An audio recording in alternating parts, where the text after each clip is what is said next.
Okay mga ka-trigger, welcome pong muli dito sa ating munting YouTube channel at ito ang inyong Pinoy Firearms Instructor na Gunsmith din naman. Bago ako magpatuloy at magpasalamat ay gusto ko lang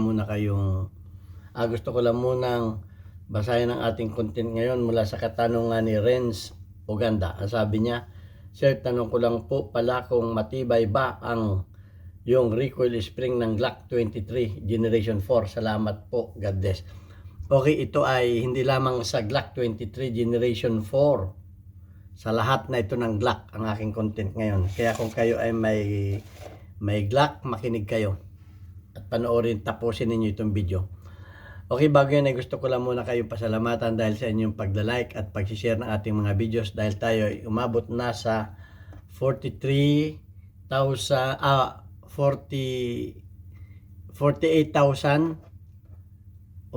plus na mga subscribers dahil yan sa inyong pag-like at pag-share. At maraming salamat din sa mga hindi nag-skip ng ads dahil nakatulong naman kayo sa ating mga revenues dahil ang ating kita sa YouTube channel ay ibinibigay natin at tinutulong natin sa ating mga beneficiaries. Meron tayong 6 na estudyante na anak ng mga single parent na tinutulungan natin para makapag-aral.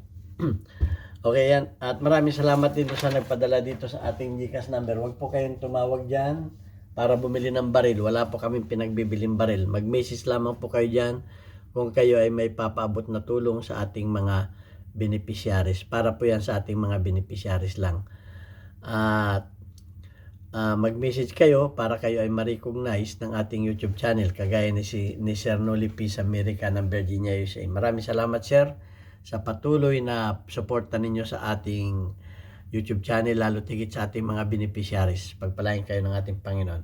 Okay, punta na tayo sa katanungan ni Renz Uganda. Okay, sa mga may Glock, ang mga Glock kasi ay mayroong dalawang klase ng mga recoil spring. By the way, ang recoil spring ng Glock 23 ay 18 pounds. So, may mga recoil spring na mga single spring na ganito. Pero ito ay mga flat kamukha nito. Kamukha nito, mga flat ito, mga recoil spring na flat yan kamukha niyan. Hindi yan yung solid round. So, yan. Ang problema ng mga ganito ay napuputol yan. Marami tayong naputol yan. So, meron ding double spring. Tingnan natin yung mga double spring kung ano ang mga ano dito. Buksan natin to. Yan. Ito yung mga double spring. Dalawa spring yan. Merong isang spring dito at may spring dito. Okay, so pero ito ay napuputol din. Kamukha nito, naputol na ito. Ayan, nag-overlap na. Ayan, nag-overlap na yan, naputol na yan. Umiikot siyempre yan, umiikot ng umiikot. So, napuputol na yan. Pag yan ay kamukha niyan, buti na inspeksyon ko, kung yan ay mapabayaan, may posibilidad na mag-crack ang inyong mga slide. Marami na kaming nangyari na ganyan sa experience ko. So, kung kayo ay walang mabili ng spring, ito ay option. Sinasabi ko itong mga option sa mga napuputulan ng spring ito. Nilalagyan ko ng flat washer dyan na nilalagay ko yung tanso. O baka na naman magsabi niya na, bakit nagtuturo ka ng ganyan na mga may dugtong-dugtong na ganyan? Baka yan ay makamatay. Ito po ay matagal ko nang ginagawa. Bakit? Ay papaano kung wala kang mabili? Kailangan mo yung baril. Nasa probinsya ka. Pupunta ka pa ng Maynila. Siyempre malaki ang gastos.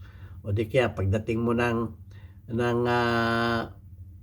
Maynila o sa gun store, wala namang available na spring. So, nasayang yung pamasahe mo, maghintay ka pa ng 3 buwan para makarating yung spring, para pa-deliver pa sa inyo, o pwede ka umorder ka man sa online, hindi naman dadating kagad-agad yun. So, ito ay option para magamit mo yung baril. Paano kung mamaya-maya lang pakasira ng baril mo, kinailangan mo na yung baril mo at kailangan mo na ipagtanggol ang pamilya mo, ang buhay mo, sira yung baril mo. Option po ito. Pero ito ay subok ko na ito ay matagal na naming ginagawa dito at okay naman. So kung may pampalit na, kamukha nito, may mga pampalit na, papalit na, may mga reserba na. Kaya ang sinasabi ko sa mga Glock, pag ang baril ninyo ay naka 4,000, 3,000 rounds na, mag-avail na kayo ng reserbang recoil spring kahit anong model yan. Kahit anong model yan. So yan ang masasabi ko. Kahit yung mga ganito, nilalagyan ko rin yan ng washer kung talagang walang mabili. So ayan, at tingnan na natin para kayo maniwala sa akin, ay tingnan na natin kung ano sinasabi na ng mga expert. Kasi nung una hindi ako nagbabasa ng mga ganito, pero binabasa ko na rin para hindi lang nanggaling mismo sa akin, para naman yung mga baser ay masampal naman itong binabasa natin. Ang problema lang, ibang baser hindi naman naniniwala dito sa ating Google. So ito ang sabi niya, the standard recoil spring of Glock 23 is approximately 18 pounds talaga. So kung para malaman ninyo yan, may video na tayo sa paggamit nito kung paano niyo malalaman kung ilan ang pounds ng inyong mga spring. Hindi ko na ituturo dahil hanapin na lang ninyo yung video natin kung paano gumamit yan. Though the specific design varies by generation, Glock by generation. Ito, sa mga Glock generation 4 and 5 model, use dual spring recoil spring assembly. Ito na yung mga modern na mga generation 4 and 5, mga dual na spring recoil spring assembly. While earlier generation, yung mga 1 and 3 generation, uses a single spring assembly. Ito yung mga single spring assembly. Ayan. So ayan ang mga ito na yung mga replacement spring are available from manufacturers like Midway USA. So may mga aftermarket naman na mga ano nito, mga spring na ito. Sabi replacement spring were available from manufacturers like Midway USA. Mamaya marami pa akong sasabihin sa inyo ng mga brand. Aftermarket option exists to tune recoil for different shooting preferences. Okay, siya yan. Makakabili kayo kung kayo ay gagamit ng mga P+, gumamit kayo ng mga bala na P+, mayroong mabili nito ng mga 20 pounds, 22 pounds kung mas malakas na bala. Pero ang ano ko sa inyo, advice ko sa inyo, huwag na kayong gumamit ng mga ganyang kalakas na bala dahil gigibay ng inyong baril niyan. Hindi lang spray ang gigibay ninyo yan. Gumamit na lamang kayo ng mga standard na bala. Hindi ko ako nag-ano ng sobrang lalakas na bala. Enough naman yung mga standard na bala, ba't pa kayo gagamit niyan? Hindi naman gira ang pupunta ninyo. Okay, ito naman yung recoil spring by generation. Generation 1 and 3, single spring recoil assembly is used. For reference, one user reported 18 pound spring weight for generation 3. Yan, 18 pounds talaga ang ano niyan, reference niyan. Sa generation 4 and 5, the models feature a dual spring. Ito na yung dual spring recoil assembly, which consists 2 springs in central rod as described the Glock Shop website. This assembly is designed to be more durable. Ito ay design, more durable daw ito. Hindi na ako nagsabi. Sa karanasan namin ay more durable talaga ito. Pero nasisira din. Ito hindi na ako nagsabi nito. Durable and is rated. Ang rated ng mga ganito ay 4,000 rounds before replacement. Okay, bago mag 5,000 rounds, magpalit na kayo. Ito ang suggestion. Huwag na ninyo intaying maputol pa. Baka lalo lumaki ang sira ng baril ninyo. Ayan. So nasabi ko na yung mga before 5,000 rounds. Kaya yung may mga Glock, kahit anong model yan, kahit anong model ng Glock, kaya yan man ay 17, 23, ano man, ang model niyan, mag-avail na kayo ng replacement recoil spring. Huwag na ninyo dahil mahirap din, biglang masiraan ito, wala kayong pampalit. O ay pwede naman, yung tinuro ko sa inyo, gagawa-gawa pa kayo ng ganyan, mas maganda na talaga yung may pampalit. Yung akin lamang ay option. Option lamang yun.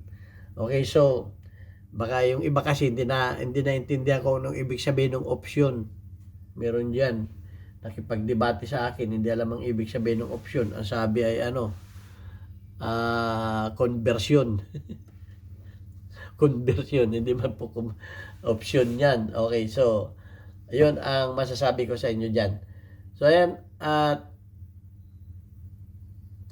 may mababasa pa rin dito na sabi, the Glock 23 shares the same factory recoil spring as the Glock 19, which is 9mm gun. Basically, Glock made the 23 from 9mm guns frame. Oh.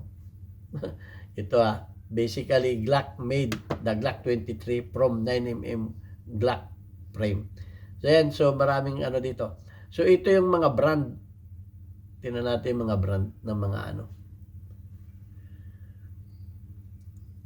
Tingnan natin yung mga brand ng mga spring. Marami naman kayong mapagpipilian ng mga brand na spring. So titingnan lang natin kasi apakarami ditong mga spring na mapagpipilian kayo. Sana yun. Kaya nga, mas importante, actually, sa mga ganito, spring talagang ang malimit pinapalitan. At kung kayo ay gumagamit ng mga iba-ibang klase ng bala, mga P+, dapat may mga pampalit talaga kayong spring. Huwag ninyong gamitin yung mga original standard spring ninyo sa mga P+. Ito yung mga merong stainless steel guide rod, Centennial Defense System. To, merong Glock Factory 23 Generation 23 sa eBay. Makakabili rin kayo sa eBay. Yan Ito yung Midway USA, yung binanggit ko kanina. Meron ding Mount Plus. Okay? Merong eBay stainless guide rod. Yan, makakabili rin pala kayo. KM, meron din KM tactical, apakarami. Tingnan na lang ninyo dito sa tingnan na lang ninyo dito sa ito para maano ninyo. Tingnan na lang ninyo sa Google. Ayan. Tingnan lang ninyo yung mga different kinds of recoil spring Glock ng recoil spring Glock. Okay? I-type lang ninyo, lalabas na yan. So makikita na ninyo dyan, tinuturo ko na sa inyo para hindi ko nasasabihin pa. At marami kayong mapagpipilian dyan. RTG parts, ang dami Bronels, ayan. Ang dami. Glock Shop, meron din. Trust Trade, dami. The Glock Shop, meron. IPEC Store, meron. Glockparts.com, ang dami.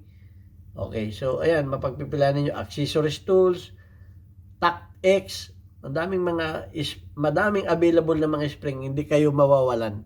So ayan. At ang ko nga sa inyo ay ito, meron din dito hanggang 22 pounds. Ito, 22 pounds, 20 pounds, 17 pounds, 15 pounds, 13 pounds, 11 pounds. Yan, depende sa mga bala ninyo Kung underload, yan, 11 pounds, 13 pounds. Yan. Sa mga 18 pounds, 17 pounds. Sa mga P+, 20 pounds. Yan Glockstore.com, makakakuha kayo nyo yan. Stainless steel competition. Yan, yung mga para ma-feel ninyo yung recoil. Kung tama ba sa inyong grip. Ang dami dito mga wing tactical, ang dami. So yan, hindi ko nasasabihin lahat. Tingnan na lang ninyo yung mga dito. At makakapamili kayo ng mas magagandang mga NDS performance. Ang daming mga available na na mga spring ng mga Glock. So yan, hindi ko na tatapos yung aking video. Hanapin na lang ninyo dito sa i-type lang ninyo, what is the recoil spring Glock 23. Yan, i-type lamang ninyo yan. Lalabas na yan. Tapos pindutin ninyo yung images. Yan. Hindi na kayo mahirapan. Andyan ang lahat. So yan, ganyan ako magturo. Wala akong nililihim. At nang hindi kayo mahirapan pa ng paghahanap. Order na kayo sa eBay. Yan. Madami pa. Hindi ko lang alam. Sa mga gun store sa Pilipinas sa atin, meron na rin yan. Hanap kayo kung ano nang gusto ninyong brand. Ayan lang, aftermarket. Okay, so God bless sa atin lahat at shout out lang doon sa ating mga ating mga community spotlight. Tingnan natin yung ating mga community spotlight. Okay, shout out kay Randy, meron kang 100 plus engagement. Shout out kay Kuya Alex Vlog, meron kang 17 engagement. Shout out kay Lorenzo Lendres, meron kang 61 engagement. Shout out kay Pinoy Making Air Guns. Okay, 2 ang iyong engagement. Shout out kay Gameboy, meron kang 73 engagement. Okay, at shout out sa aking mga kababayan sa Pinamalayan Oriental Mindoro. Ingat po tayo at laging may bagyo. Okay? So ito, kahit brown out, meron tayong papaburger diyan. Mabibili kayong burger kahit bumabagyo, merong 24/7 bukas yan, may generator kahit brown out. Matatagpuan ninyo yan doon sa dati kong machine shop, Alvarez Street, Pinamalayan Oriental Mindoro. Okay, maraming salamat po sa inyo lahat. God bless us.